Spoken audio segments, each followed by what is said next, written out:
Okay, so I played a game where I misplayed very badly, and it cost me a match. And I want to look at my misplay and then talk about why I did it. So this is game one against an unknown opponent. Um, I mulligan to a hand that can combo. That's fine. Uh,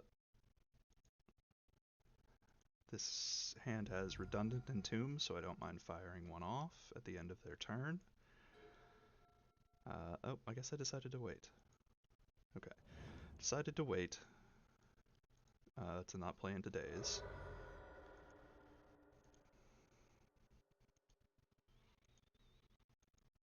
They play out a Tarmogoyf, which is initially I put them on Rugdelver, but Tarmogoyf is a little unusual for Rugdelver these days.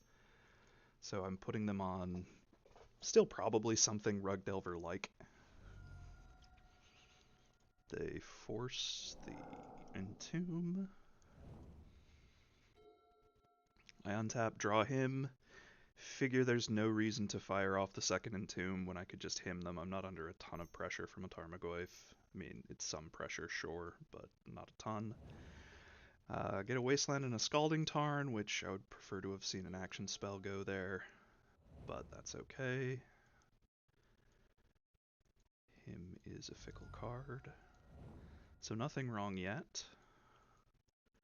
They play a Shardless Agent, which gives me some better idea what they're trying to do here. So they are on not Delver, but like a more mid-rangey style of Delver deck that doesn't apparently run Delver. They swing in with the Goyf, and I go end of turn, or sorry, I go untap, entomb. So they're on 0 cards, so they can't stop me from doing anything at this point. Entomb the Gristlebrand, animate dead the Gristlebrand, have plenty of mana. Initially, I was hoping to hardcast that Grave Titan, but with them going to 0 cards, I decided to just use all the mana on my Gristlebrand turn. Don't draw a great 7. Here I make my first pretty minor play mistake. Or no, not here.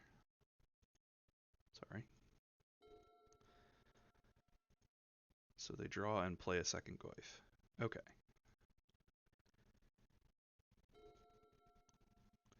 Now at this point, I had entombed the Ashen Rider because it seemed like the best thing to do.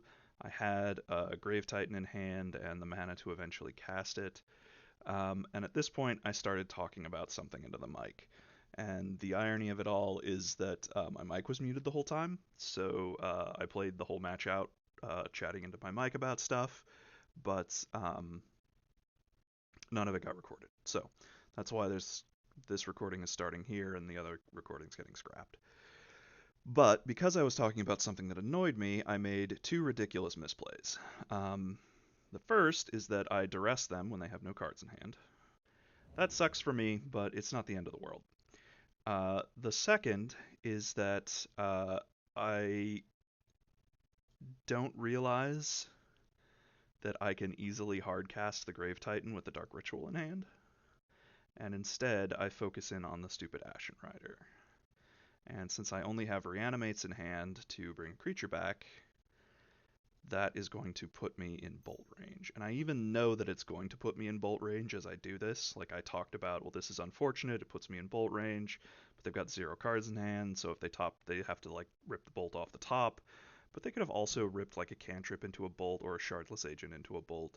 They have lots of ways to get a bolt, but still, I mean, if it was my only line, it's probably not terrible to try, because they are just completely in top deck mode and they have plenty of blanks, any land, another Goyf, another creature that isn't Shardless Agent, all kinds of blanks. But the much better line would have been to sack off my swamp, cast the Dark Ritual, cast the Grave Titan, because that keeps me out of bolt range, um, and everything's great. But instead, I just plain don't see that line because I'm distracted talking about something into the mic, and take the Goyf, which puts me in 2 damage from Shardless Agent plus 3 damage to bolt off the top. And wouldn't you know it, it's ya boy.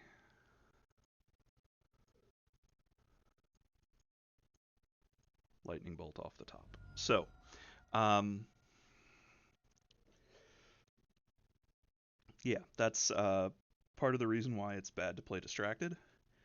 Um, so what was I talking about that was so important? Well, what I was talking about is that I'm recording this during Eternal Weekend, and I would love to be playing in Eternal Weekend, um, but I'm not because of the Walking Dead thing.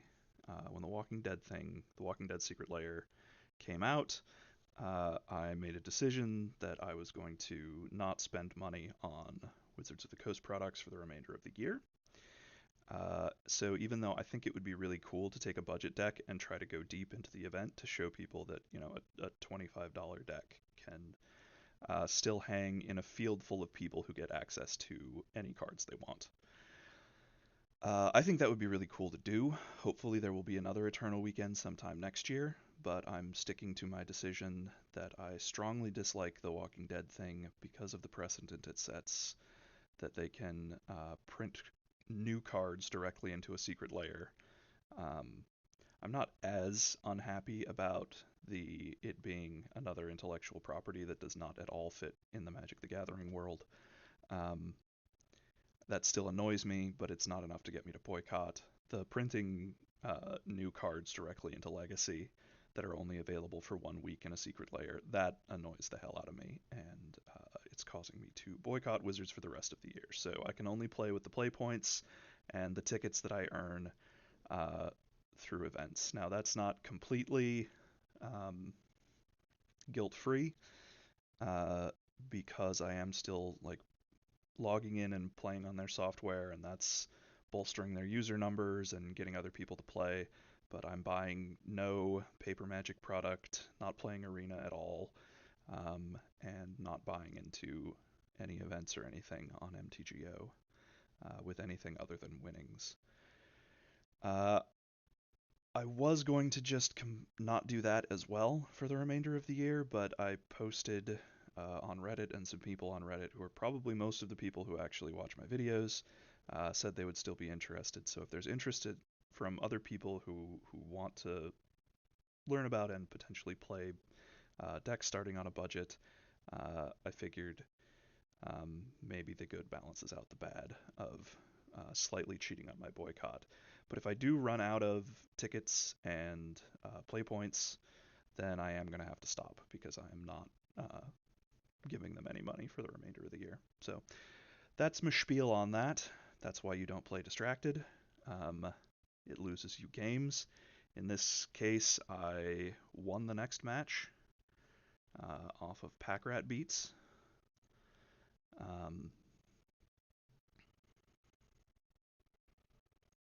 so we'll just go quick. You'll notice a Bitterblossom there. I'll talk about that in a second. But yeah, basically, this hand looks good for a game too. I've got lots of stuff that they don't expect to see. I decided to start with the Bitterblossom because I think the pack rat is probably stronger against a deck that plays Tarmogoyfs. And I also want to hold it up with the Ritual um, to potentially resolve it um, when I. Let's pause for a sec. To potentially resolve it when I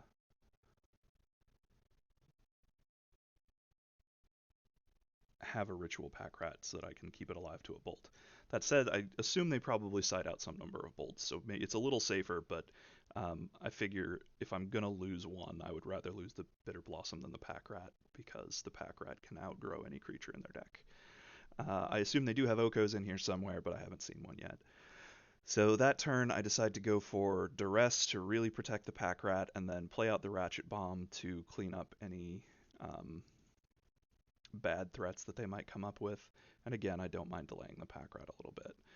But I think I skip a land drop intentionally a little later here to keep more cards in my hand for Pack Rat. So that's one advantage that I think Bitterblossom has over Pack Rat, is you get to keep the cards you draw, whereas with Pack Rat you have to keep pitching them to the rat. Uh, Advantages to Bitterblossom are many. It's creates you a flyer. It gives you a creature without getting rid of your cards. It does cost you a life. That's a downside. Um, but you don't have to spend your mana and your cards to make it work.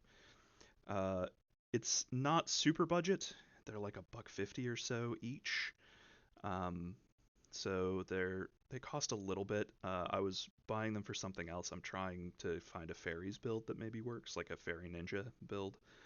Unfortunately, that can't play Yuriko. Sorry, that's a bit of a tangent. Anyway, I'm looking for other budget decks that I could potentially build. But in this game situation, yeah, I decide I value the Pack Rat more, and I really want to protect it, so I fire off the Duress first, and see that they kept the exact sort of hand that I expect them to keep, which is no action, just lands and disruption for me. And that's just fine by me.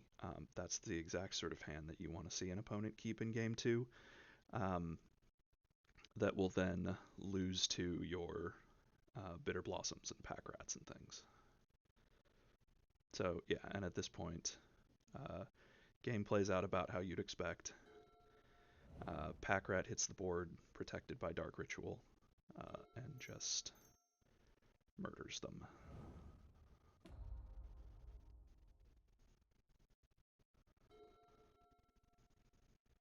All right, so not much more to see there. They're just gonna die to Pack Rat tokens.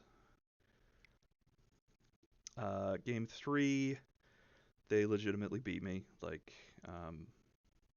yeah, I did the best I could, but there never should have been a game three. Well, maybe I didn't do the best I could. Maybe I could have done better at some point. I don't know. But yeah, I kept what I think is a pretty reasonable hand. This hand definitely has plans. Um, so yeah, I'm not gonna go through the whole game three, but um, the point is, I think I took reasonable lines everywhere and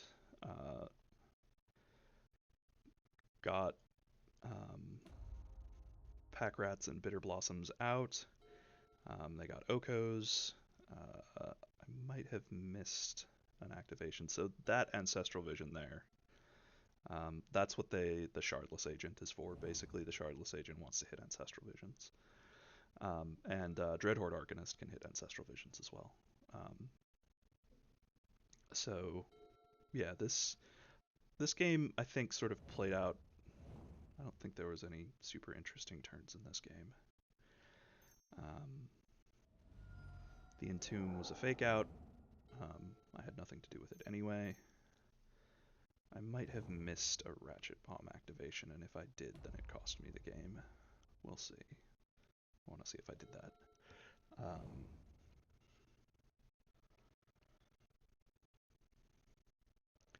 but yeah, I'm planning to now Dark Ritual play the Titan. They counter the Ritual.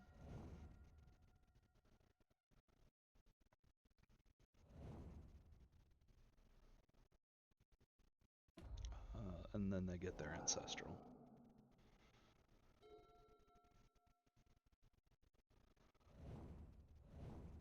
Which makes this a very hard game to come back into. Then they get a Shardless Agent. I take up the Ratchet Bomb.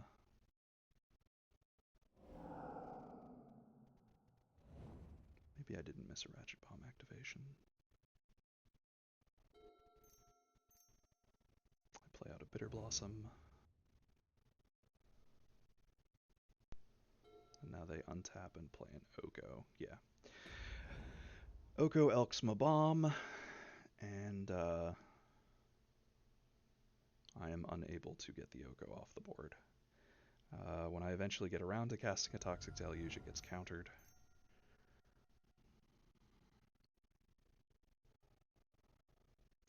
I can't let them get Oko up to 5 because then it exchanges control with the Bitter Blossom.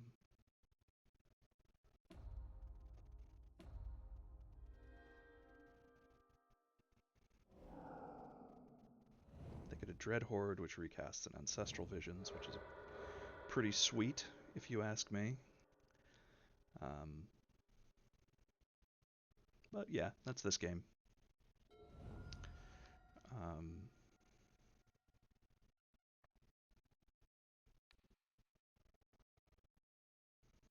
and then they untap and goif.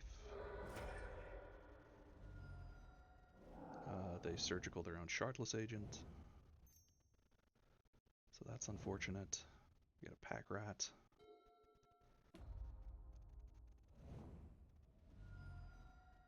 They make a food, make a goif. Did they not make a goif here? I think they make a... Oh yeah, they have to have visions first. They visions and draw into um,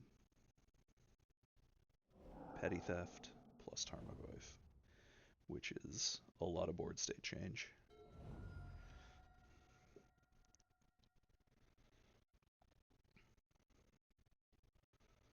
I attack down the Oko, attempt to deluge. They stop me, and that's the end of the game. Okay, so that was game three. Their deck's kind of interesting. It's not one you see a whole lot, but it's certainly something to be aware of. Shardless Agent into Ancestral Vision, bolts, cantrips, plus Dreadhorde gets them back. So clever deck. I don't know why it doesn't do better, honestly. Maybe it's just not fast enough to keep up with a standard Delver build. Unsure. Um, okay, so that is my lesson about playing distracted, my lesson about not supporting companies that do things you don't agree with. Uh, that is the story of what has happened to me. If I suddenly stop making content, it means I've run out of points and I cannot play again for the rest of the year. With all that said, let's jump into a new league or a new game here. So I did make a couple changes here. The two flex slots that were feed the swarms, I swapped those for two main deck Bitterblossoms. That's an experimental thing. Swapped one pack rat for a Bitterblossom. I will probably swap that back because I think I like the rats a little more. They're more likely to win me the game, I think. And then the Elishnorn was just never coming in, I found. It's a good card. It's a great reanimation target. The problem is most of the decks that I would bring it in against are also running Karakas. So it feels kind of bad to uh, Elishnorn when I know it can just get bounced. So I swapped it out for some more Graveyard Hate in a Fairy Macabre. This hand is an interesting one. I am going first, so I can't go to discard with the Iona. What I can do is play out a turn 2 Bitterblossom, and then turn 3 Therapy the Iona out of my hand and attempt to exhume it. So normally game ones, I say to go hard on the combo. This is a little slow with the combo, but it definitely is comboing. And it gives me a chance to try the Bitterblossom and see how much I actually like it. The Bitterblossom, I think, will beta counter from a lot of decks. If they go fast combo, I probably don't win here. But we'll see. Stitcher Supplier, okay.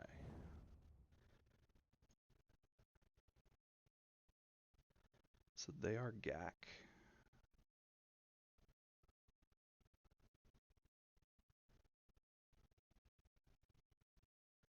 Maybe I should have therapied myself turn 1. Plan was to make them deal with the Bitterblossom. I don't think Bitterblossom is a good plan against Hogak, though. So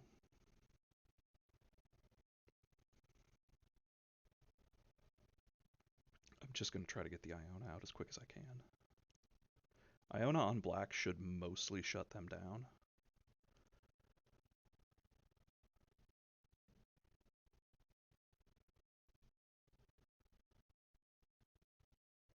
That's nice because it gives me an additional way to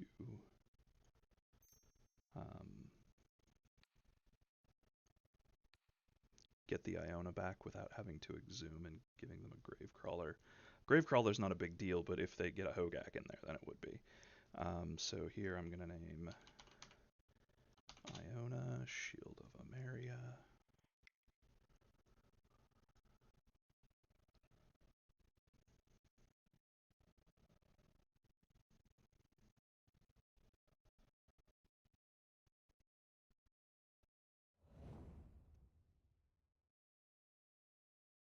Iona isn't the best creature against them, but hopefully an Iona on black stops most of what they're going to try to do.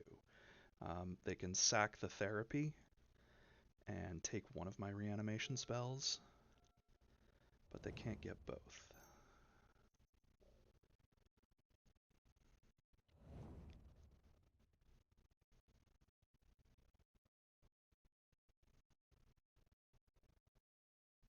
And next turn I can play both the reanimation spell and the Bitterblossom. The Bitterblossom will probably be just giving me chump blockers.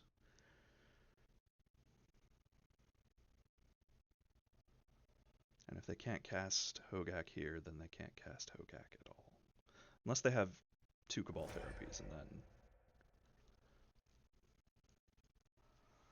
then you know life is hard. But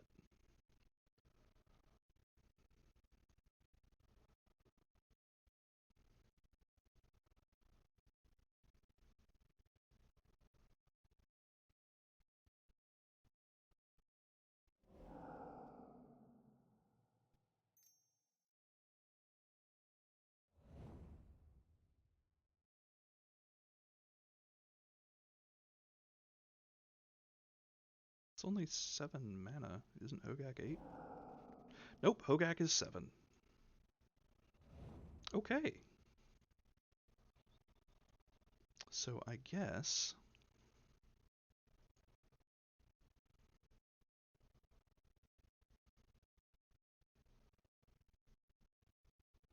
they've probably got me.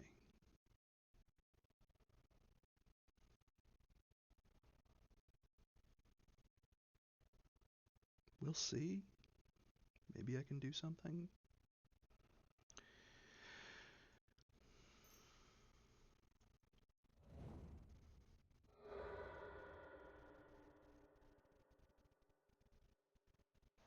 Actually,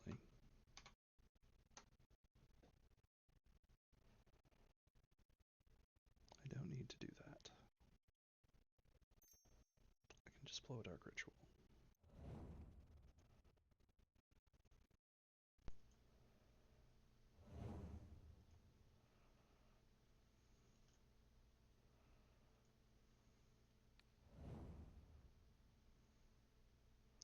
Is there any merit to green? I don't think so.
So yeah, this hand didn't work out because they had Hogak Exaxes.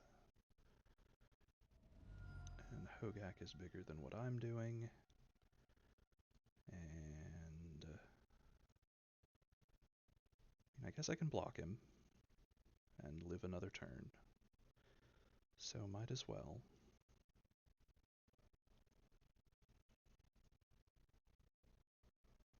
But I doubt it gets me a victory.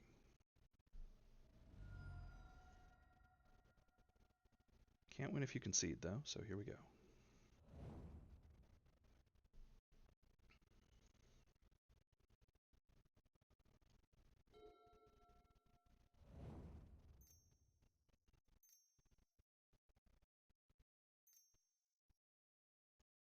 Hardcast Vengevine.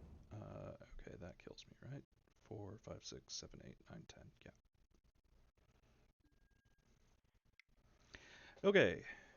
It is the Hogak. So, definitely want Tormod's Crypt, Spellbomb, probably Fairy Macabre.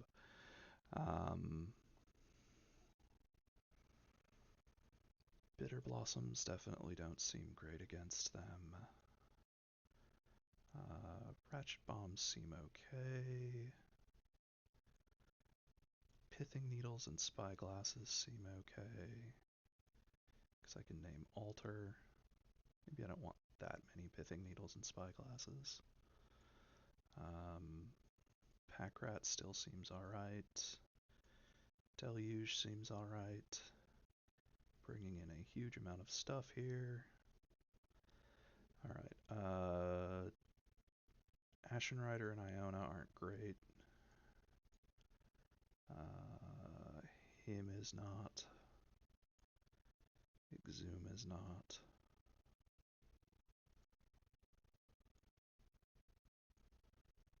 Still need one more out. Let's take a Cabal Therapy.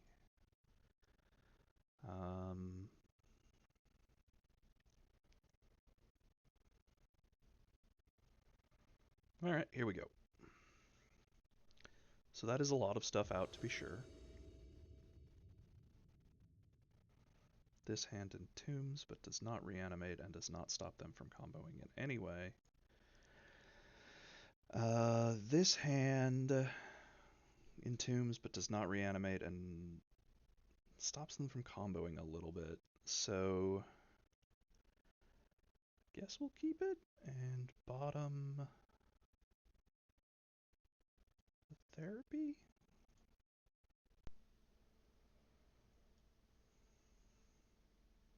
Oh, I should have brought out Grave Titans. What was I thinking? Grave Titan is too slow against their combo.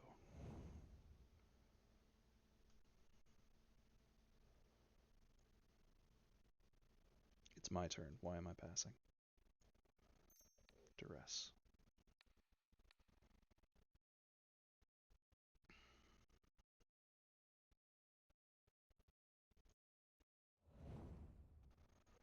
Alright, I'll take a Faithless Looting. Their hand seems bad.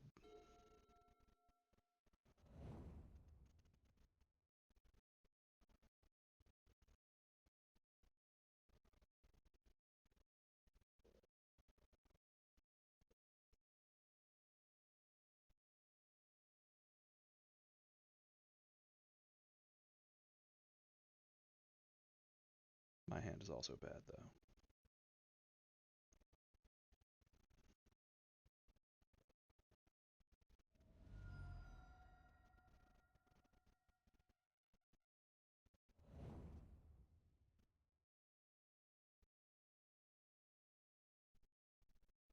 I'm going to end of turn entomb here.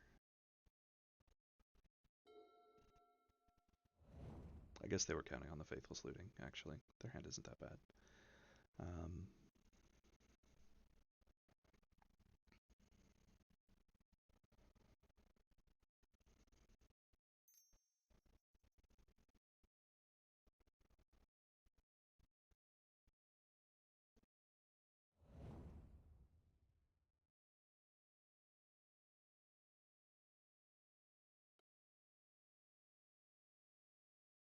Okay, well, I can't get him back, but I can hardcast a Grave Titan next turn. Oh, I should have played the Scrying Sheets instead of the Swamp, because then I could Scrying Sheets.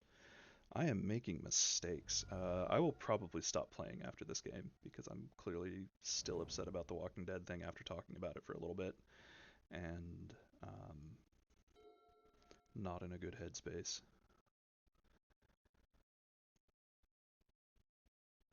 They drew a Looting, which lets them get back Bloodghasts and Vengevines and all manner of things.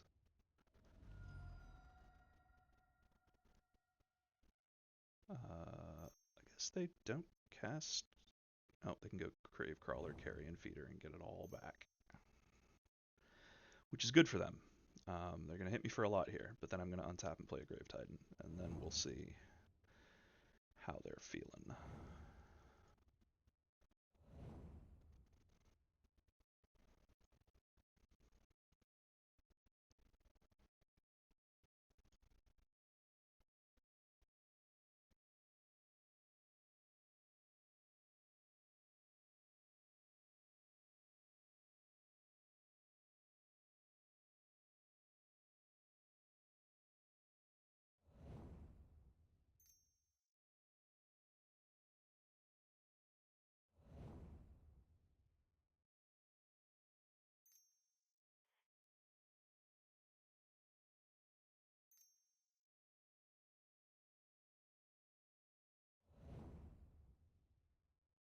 So two combo decks, both trying to cast creatures and beat down with them. Sort of a silly place to be, but here we are.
More Vengevines?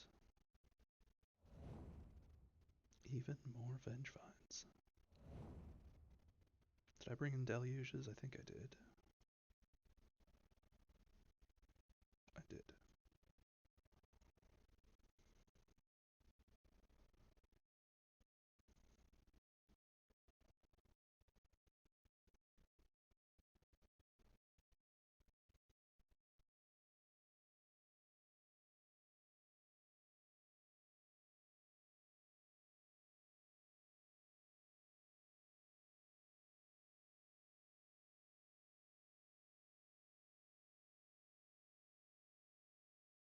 Okay, I think I block here and here.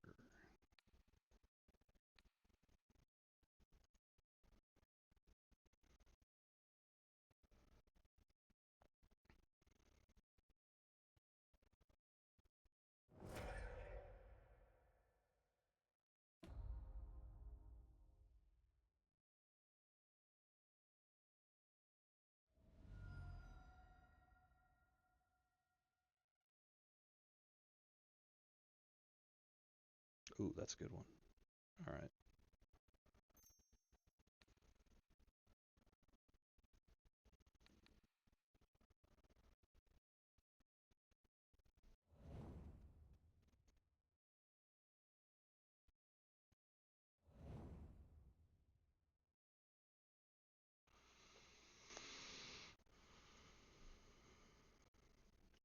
Can't draw till next turn, but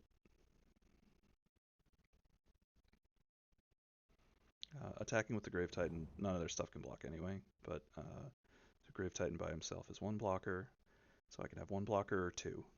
Two is greater than one, so happy to get my two. Uh, unless he deals with the Gristlebrand in some way, he can no longer win through combat.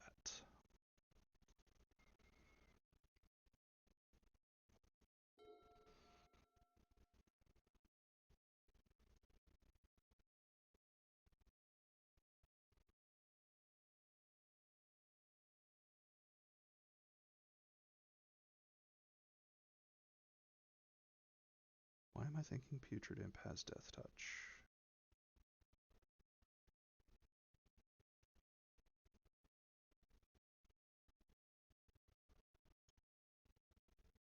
Must be thinking of another card. Oh yeah, there's an imp that's that has Dredge, right? Then that one has Death Touch.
Okay, I see what's happening.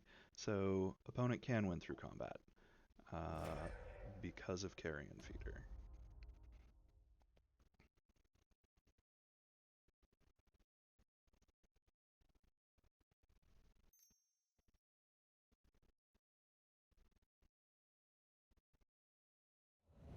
They can sack to Carrion Feeder whatever gets blocked by Gristlebrand.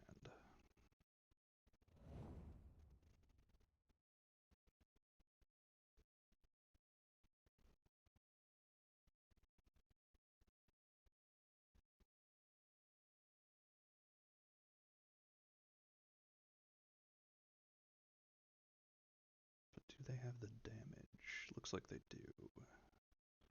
So I block here, here, and here. They get through with 4, 6, 7. Yep. Looks like they have a win if they see it.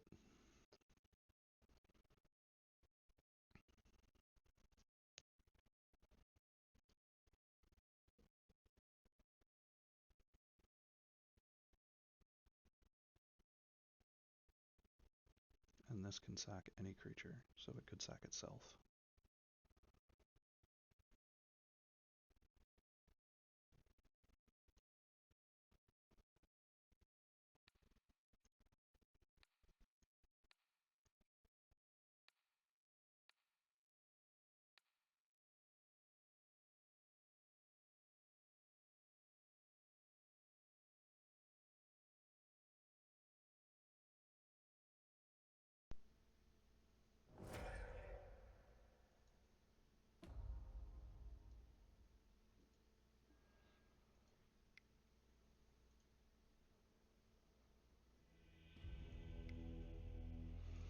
All right.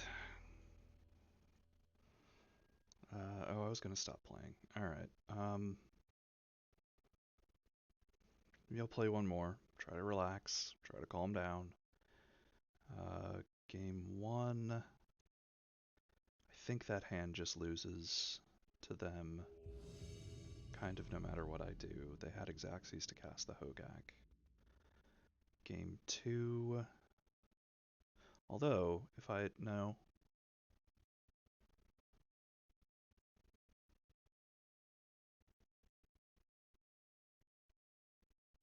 If I had cast the Therapy on turn one,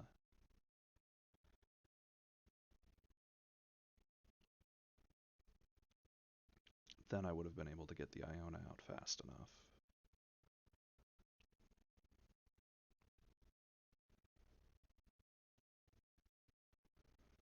So all I need to do is win my next 3 matches. An easy proposition.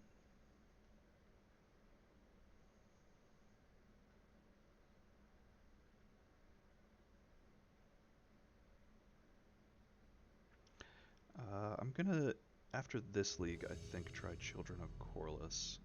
Probably in one of the flex spots. Because I don't think I want to pull the Iona or really any of the current reanimation creatures for it. This hand... So I think this hand is a keep because I am on the draw. I can go to discard and discard the Gristlebrand.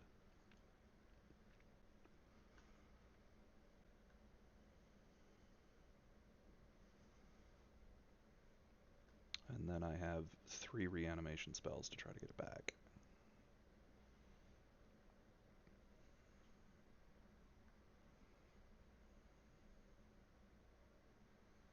I am not on the draw. Holy crap. What am I doing with my life? Guess what I'm doing with my life is skipping 2 turns.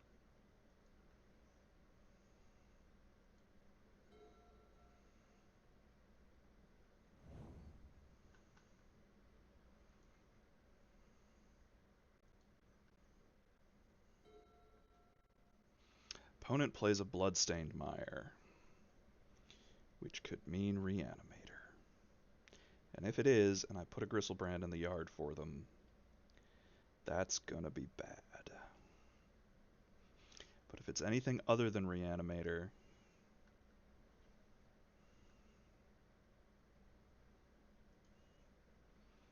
I think I just stick with my line. I pick the line, I stick with it.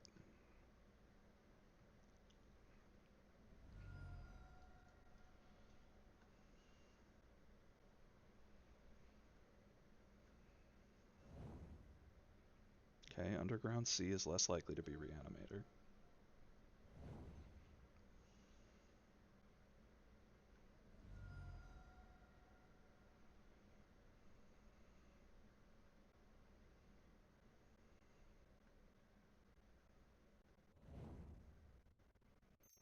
Badlands is more likely to be Reanimator.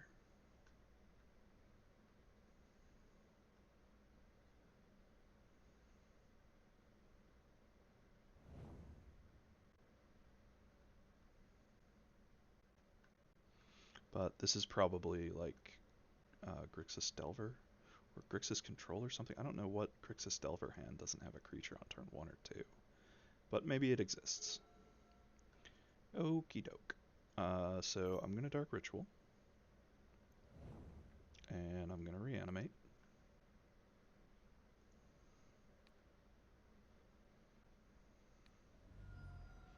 And they appear to be F6'd. So if I draw, it puts me in double bolt range.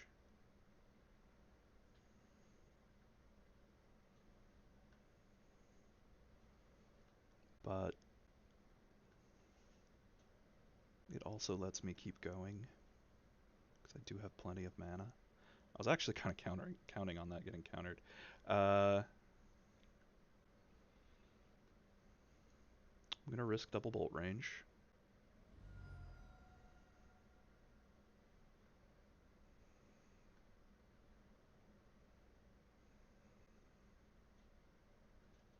Might as well cast this Entomb.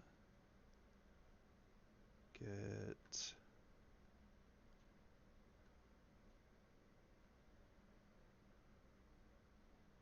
a Grave Titan in the yard.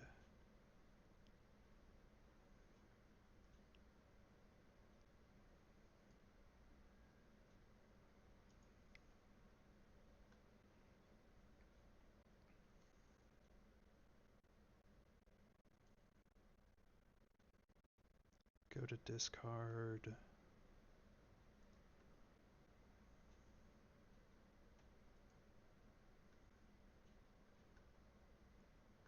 Discard like so.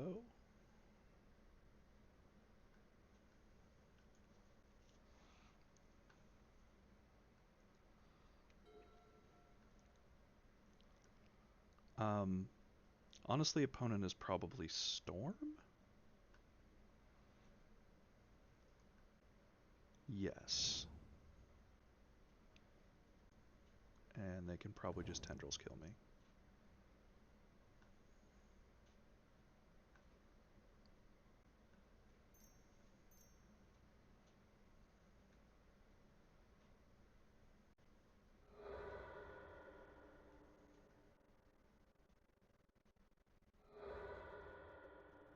What am I doing?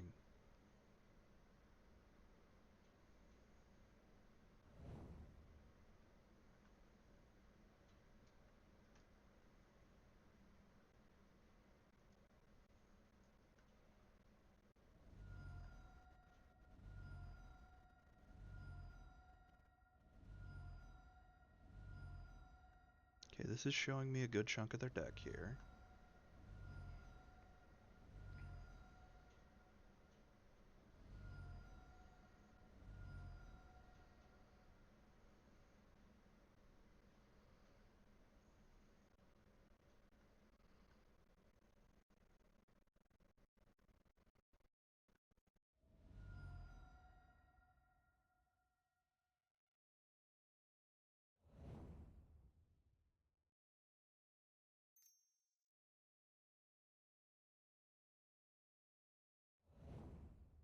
They could have just Infernal Tutored for the Tendrils and killed me. I don't know why they decided to do all this.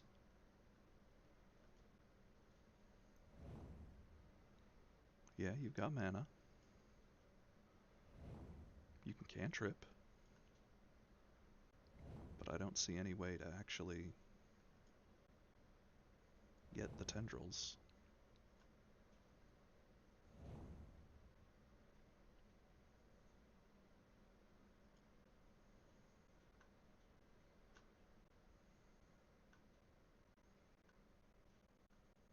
Oh no, there's an infernal tutor right there. They can get the tendrils.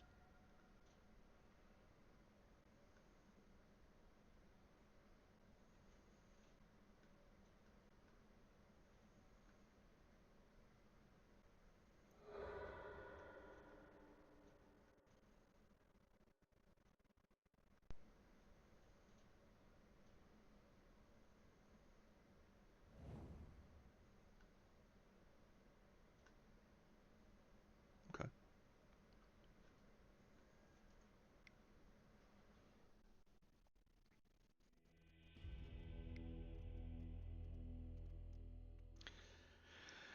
All right, playing against Storm. Um, Chancellor in, Ashen Rider out, Titan out, Titan out, Rat in, Rat in. Um,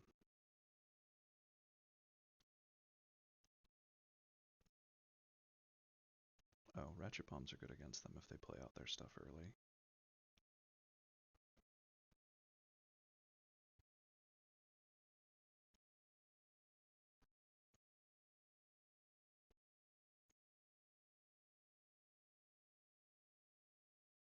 I guess Bitterblossom is a decent clock if I get enough discard to wreck their hand. So I'll pull out the Massacre Worm. Massacre Worm stops like an empty line, but I don't think Storm very often goes for an empty line. Um,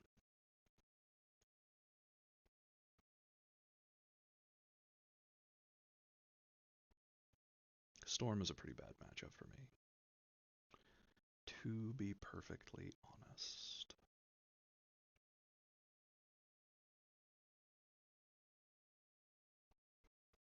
I can Needle Wishclaw Talisman, but that's kind of weak.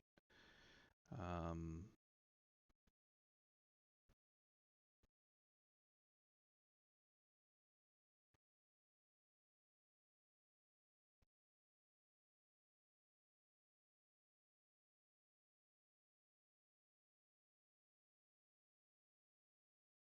I really just want to be able to combo faster than them, but that can be hard to do. Um,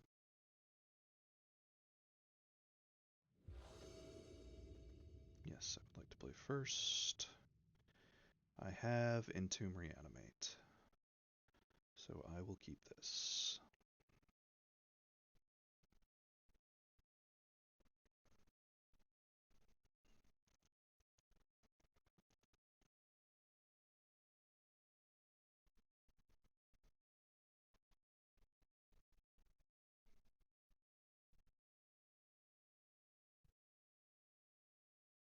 I'm hoping to draw a land because I think that increases the clock pretty dramatically.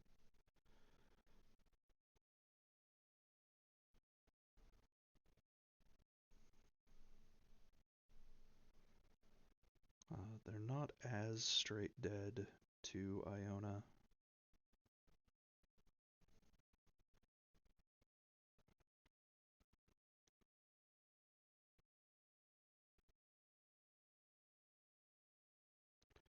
As they used to be, because they are running Burning Wish.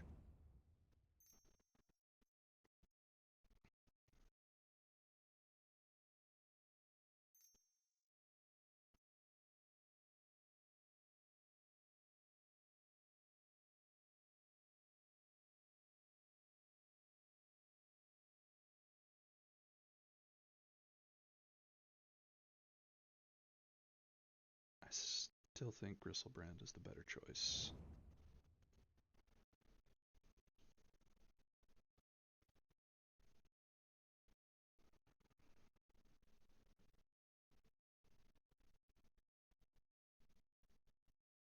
they have Thoughtseize plus Surgical plus the combo, then I guess I'm in trouble.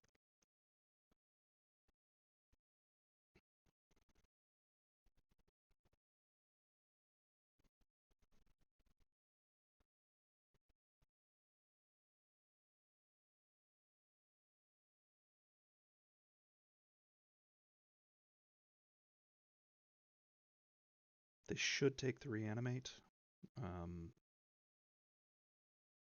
but they may be thinking that Exhume lets me do it without losing the life. Uh, the upside to the... Okay, yeah, that's what they're thinking. Um,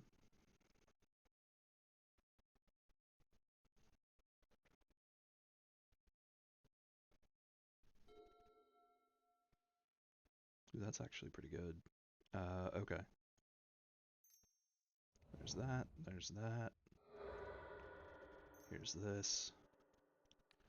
Reanimate the Gristlebrand.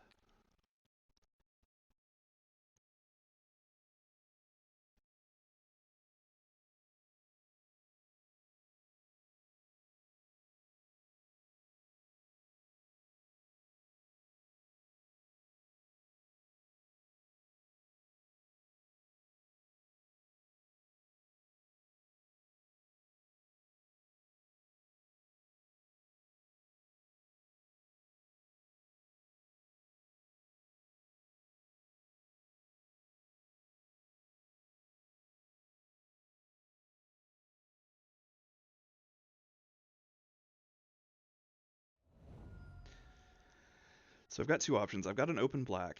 If I draw, I once again put myself in very small tendrils range. Um, if I just preserve my life total, I think I'm a little better off. So let's see. I could draw and then also still duress them anyway. That's an option. Um,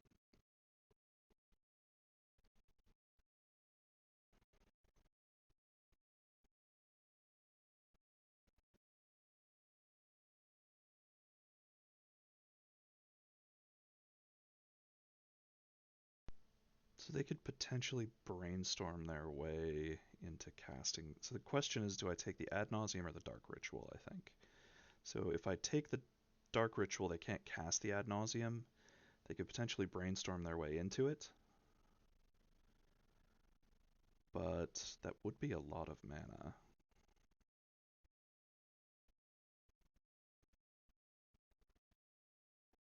That they have to come up with in a hurry.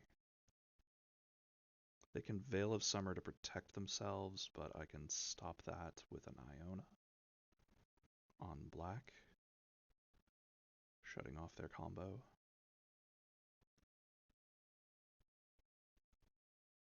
I mean, so they can't, even if I don't take the ritual, they're still short.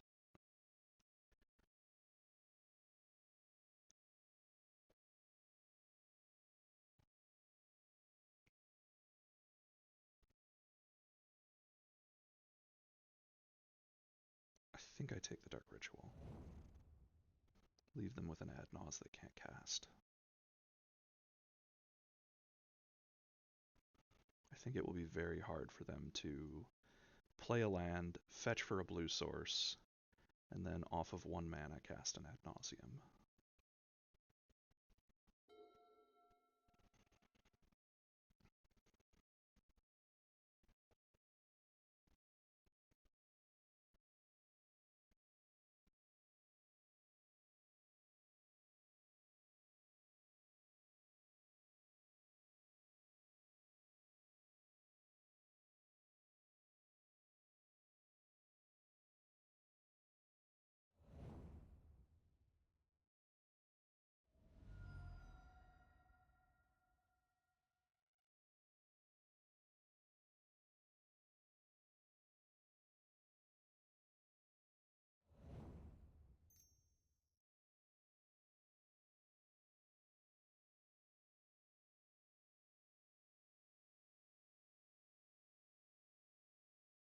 Okay, they drew a Ponder.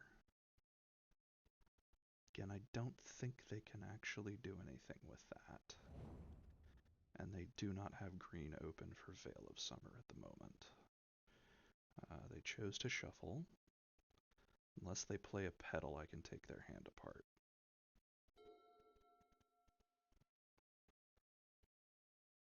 Alright, definitely playing that.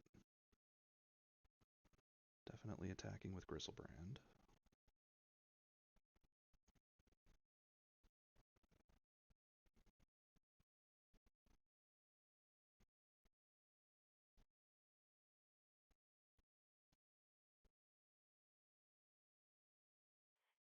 Definitely drawing 7 cards.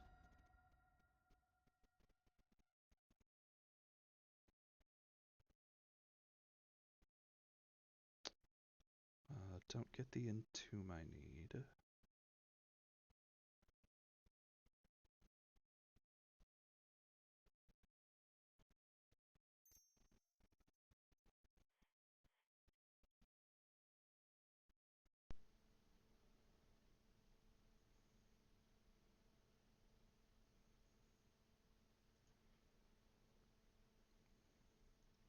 So I could just hymn them and keep myself at 12.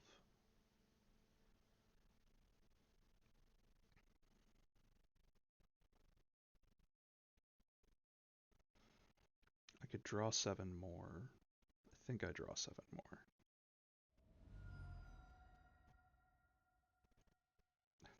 It gets me like legitimately nothing. Okay.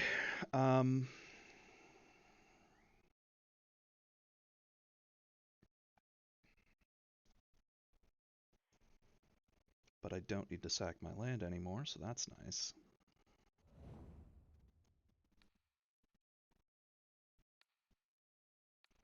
Hopefully this hits the, and it does. It's the Adnaz and the Bayou. So they're on Brainstorm, Veil of Summer, and One Unknown. I think I could play the Spell Bomb next. Okay. Alright. How do I like the deck?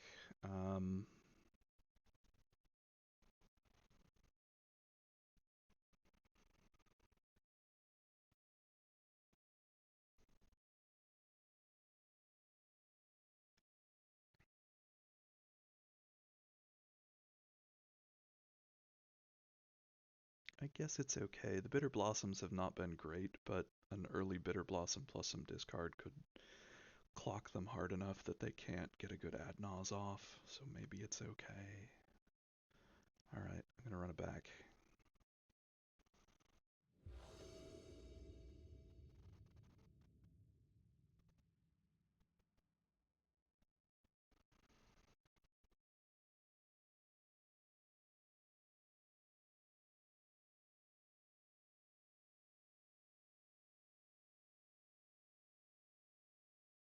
Alright, I think I keep this.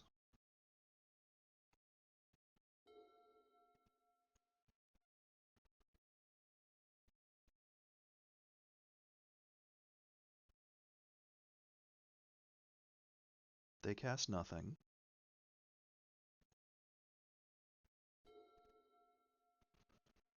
A bold strategy. Dark Ritual. Duress.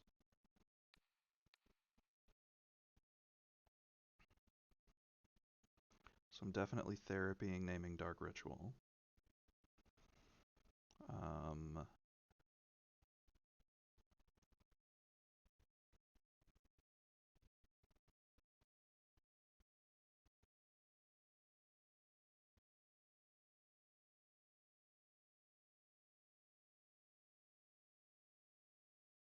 I'm gonna take... So I'm hoping this will scare them enough to play out the LED, and then I can blast it, or I can bomb it.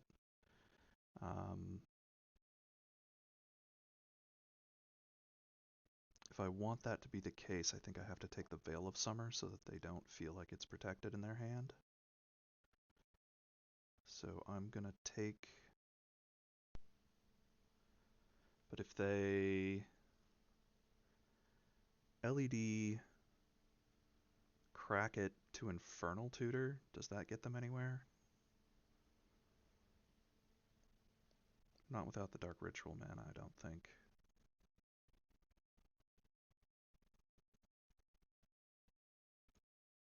I think I take Veil of Summer, Cabal Therapy them for Dark Ritual.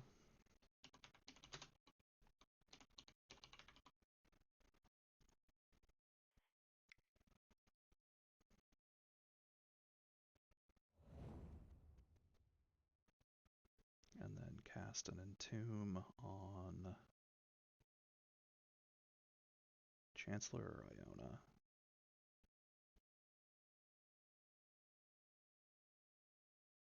I guess with a Veil out of their hand, Chancellor seems okay, but I think I want the Iona. Alright. That was a pretty good turn for me. I need to draw another land. And I need them to get scared and play out that LED.